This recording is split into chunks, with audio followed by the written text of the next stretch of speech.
In many plastic production companies, manual work steps are very common.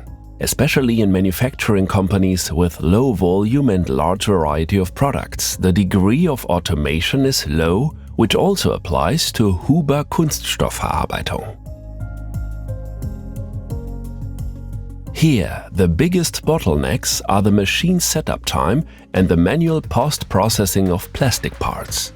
These are typical problems that a lot of companies all over Europe have to deal with. Rowa Automation offers the solution to several of these problems with a standardized modular robot cell, MicBotX, and additional flexible software modules.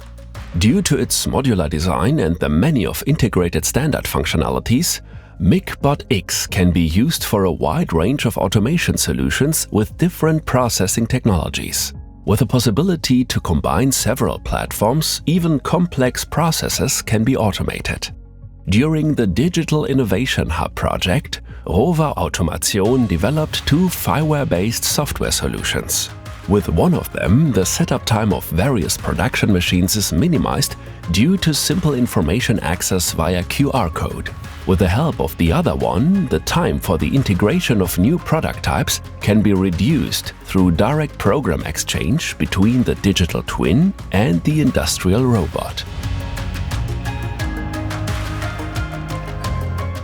The firmware Orion Context Broker enables access to countless other software components from the RAMP platform. Furthermore, real-time process data such as KPIs can be monitored here. This data is visualized via dashboards and can be viewed anytime and everywhere.